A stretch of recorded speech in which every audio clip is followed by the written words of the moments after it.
And now, BX Forever presents another RPG deep dive. All right, so this time you've really thrown down a challenge. Yeah. Vintage D&D. Right. We're diving into the classic module B7 Rahasia, along with some really intriguing handwritten notes you've included. Oh, yeah. And it seems we're on a quest to help Rahasia, an elven maiden, All right. rescue her loved ones from a power-hungry cleric, the Rahib, and a trio of vengeful witches. The Temple of Grey Mountain, a lost wizard's tower.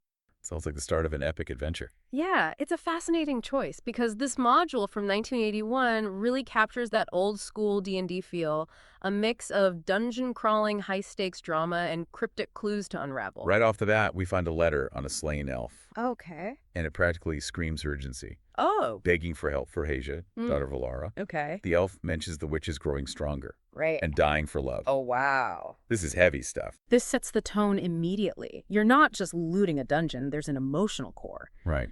The Rahib wants to free these witches, Okay. Carolina Solarena and Trilena, each trapped in a statue. Oh, wow. And to do that, they need to possess elven maidens trapping their spirits. Oh, geez. 2 are already gone, Silva and Marissa. Oh, no. Rahasia is next. Okay, so it's a race against time.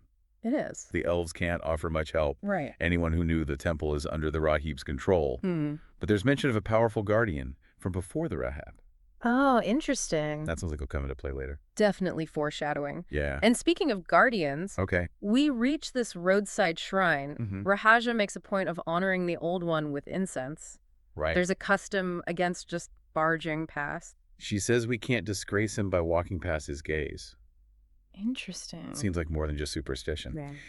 Maybe a way to ensure only those in the know can enter the temple. And wouldn't you know it, behind the statue, a hidden passage. It's almost like an Indiana Jones moment, a portal leading right into the temple's lower levels. Wow. It makes you wonder how old this place really is. Yeah. And how many secrets it holds. Right. This old one, a powerful sage perhaps, seems deeply connected to it all. So down we go, and let's just say things get interesting. Okay. First, encounter a water weird lurking in a stagnant pool. Okay. This thing is like a shape-shifting mass of water, ready to drown anyone who gets too close. The module highlights its unusual attack method, not just claws and teeth. And you've noted in your own notes, spells that purify food and water, those are key to defeating it. Yeah. So already there's this hint that you need the right knowledge to survive. Okay, next up, the Hall of the Worldly Walk. Right. Multiple rooms branch off, Okay. but one holds a group of Siswa, basically elven students, chanting and sharpening blades. Oh. Creepy. Seems we can sneak by, but waking them would be bad news. These Siswa were peaceful once. Now they're almost fanatical. Wow. It's a reminder that this isn't just a monster hunt. There's a deeper corruption going on. And then we come to the Well of Punishment. Gotta love these cheerful names, right? Right. It's this deep shaft. Okay. And based on your notes, there's a chance someone's down there. Oh, really? Maybe connected to whoever was punished. I'd say that's a safe bet. Yeah. It adds another layer to the rescue mission. Right. Who else might the Rahib have imprisoned? Moving on, we find something totally unexpected. Okay. Ular Taman, All right. think wise, ancient reptilian guardian, Uh-huh. created by the long-dead wizard who built this place, Elias. Okay. It guards the entrance to his tower. Interesting. And your notes say it holds key information about the past. This is where the module really starts to deepen. Okay. We're not just fighting monsters. We're piecing together history. Right. This Illertaman is a link to Elias, and understanding him will likely be crucial to defeating the witches. And right when we think we're getting a handle on things, Yeah. we find a message from Rahasia's father. Oh. Or rather, his ghost. Wow. Haunting stuff. Yeah. He says the Rahib is a pawn Okay. and points us towards Elias's tower. This is where the real mystery begins. We have to ask ourselves, if not the Rahib, Right. then who is the true enemy? Yeah. And what's their connection to the witches? So we finally reach this tower, All right. mostly in ruins. Okay. But one room stands out. 3 stone coffins, Oh. very ominous, Yeah. and a book called The Book of Years. Interesting. Seems to tell a tale. No ordinary book. Right. It's likely a chronicle of events, a window into the past. And considering the coffins, I suspect it holds the key to understanding the witch's imprisonment. The book reveals that Elias possessed a powerful gem, Okay. the black opal eye. The witches attacked him for it. He trapped them in the tower, Okay. but perished in the process. Oh, wow. Classic good versus evil showdown. And the stakes are incredibly high. Yeah. We now know the witch's goal, Okay. obtaining the black opal eye. Mm-hmm. This gem is clearly central to their power, and if they get their hands on it... Things get really wild from here. Oh. To reach the heart of the tower, Okay. we have to navigate these crazy teleport mazes. Oh, really? One wrong step, and you're in an arena, forced to fight for your life. The module really ramps up the tension here. Yeah. And I love how your notes point out the safe combinations are actually encoded on wine bottle labels found throughout the tower. Oh, wow. It's a subtle clue that Elias was no ordinary wizard. And knowledge, not just brute force, is key to surviving this place. Finally, we arrive at the inner sanctum. Talk about atmosphere. Yeah. 4 dragon statues, each with a glowing gem. Oh, wow. A throne just begging for someone to sit on it. I think we're just scratching the surface here. Okay. The dragons, the gems, all scream symbolism. Right. And I have a feeling they're connected to those elemental temples we encountered earlier. Perhaps even to the black opal eye itself. And then in the midst of all this, we find it a black stone. Your notes say this is the key to defeating the witches. Okay. But how does it work? Right. And where do we even begin to use it? A black stone that might be the key to defeating these witches. Right. This mysterious black opal eye. And a whole lot of unanswered questions. Yeah. Where do we even begin to unravel this? Well, let's look at what we know. Okay. Your notes mention the black stone needing the black opal eye to function, Right. and that the eye needs purification. Remember that obelisk we encountered earlier? Yeah, it was pretty intense. 3 questions to test your sincerity. Right. Then it would answer 3 of yours in return. Do you think that's how we purify the black opal eye? It's certainly a possibility, Okay. but it also raises an interesting point about knowledge and worthiness. Yeah. Elias the wizard who created this place clearly valued those qualities. We've seen that throughout the temple. Right. The hidden passage, the encoded messages, even the teleport mazes feel like tests. It's like he wanted to ensure only those who prove themselves could reach the heart of his tower. Exactly. And speaking of the tower, there's still so much we haven't explored, those elemental temples. Earth, wind, fire, they have to be connected to all of this somehow. I was just thinking that. Yeah. Each temple had its own unique challenge, its own piece of the puzzle. Right. Do you think those challenges were also tests leading us closer to understanding the black opal eye and how to use it? It's a compelling theory.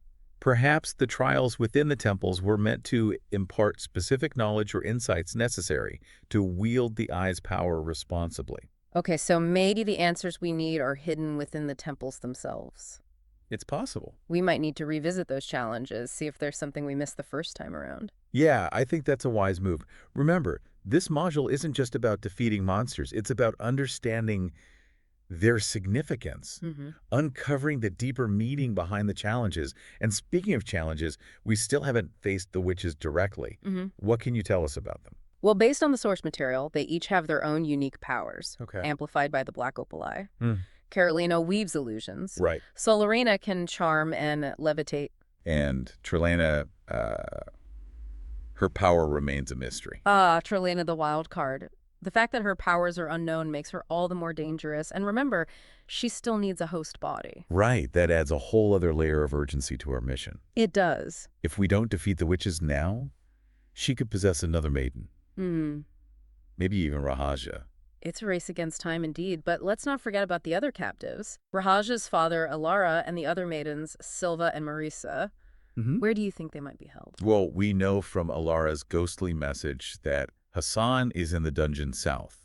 Okay. That gives us a specific location to search within the temple. As for Silva and Marisa, If we consider the timeline, they were imprisoned in Elias's tower before the witches took over their bodies, and your notes mention a silver bracelet that Marisa hid. yes, you think they might have been held in those empty prison cells on the upper levels of the tower? It's a plausible theory, and it would make sense for the witches to imprison their former hosts somewhere within the tower, perhaps as a way to taunt them or even draw power from their trapped spirits.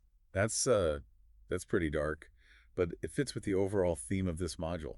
The struggle between good and evil, the corrupting influence of power, the importance of knowledge and sacrifice. Absolutely. This isn't just a dungeon crawl. It's a story about confronting darkness, both within ourselves and in the world around us. Okay, so we have a lot to consider. We need to find Hassan, rescue Silva and Marissa, purify the Black Opal Eye, and defeat the witches before Trelina possesses another maiden. And we need to do all of this while navigating treacherous traps, deciphering cryptic clues, and battling powerful creatures. It's a daunting task, but not an impossible one. We need to stay focused, think strategically, and utilize every resource at our disposal. Remember, knowledge is power in this world, and luckily we've got a lot of knowledge thanks to your research and insightful notes. All right, let's take a closer look at those teleport mazes.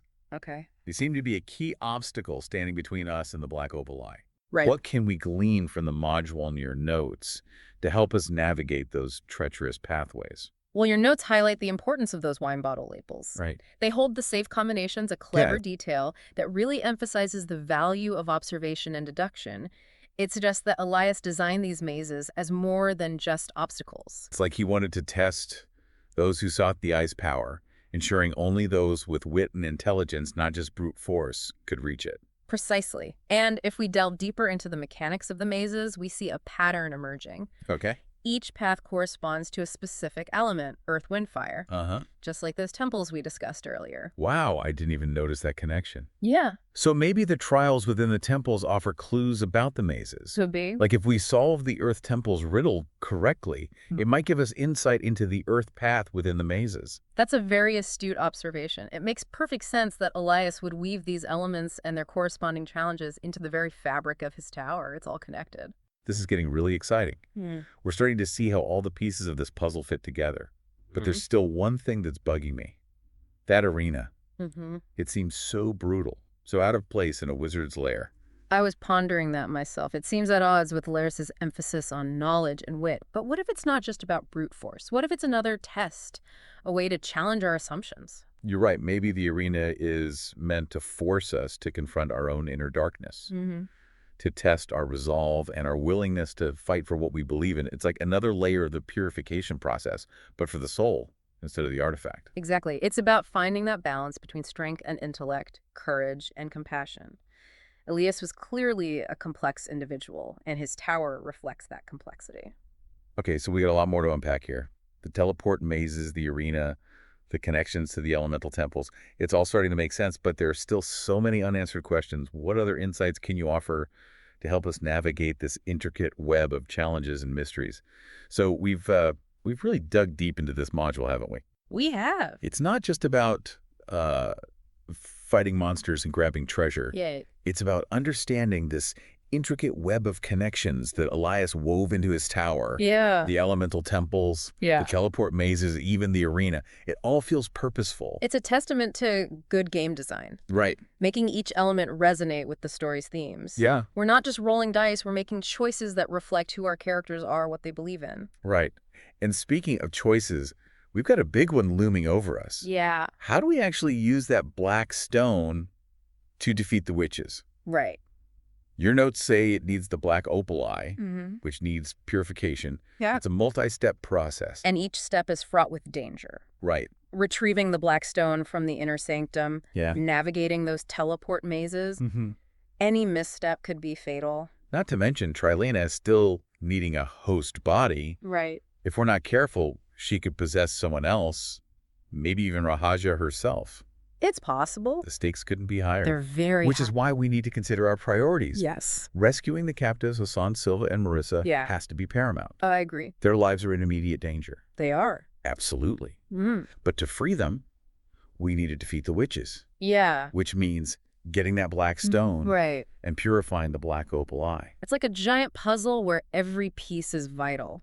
It is, and we can't forget about that obelisk. Right. Answering its questions truthfully might be the key to purifying the eye. Could be. It's a test of character, a reminder that true power comes from honesty and self-awareness. Yeah. It all ties back to the themes we've been discussing. Right, Knowledge sacrifice, confronting your inner darkness. right. This module isn't just about winning, it's about understanding the true cost of victory. Exactly. So what advice would you give to someone actually playing through this module? What key insights can help them navigate these challenges and make the right choices? First and foremost, pay attention to detail. Okay. The module is full of subtle clues, hidden connections, and foreshadowing. Yeah. Don't just rush through it. Right. Take the time to explore, to observe, to piece together the puzzle. Right, like those wine bottle labels with the maze combinations. Exactly. Such a clever detail that rewards careful players.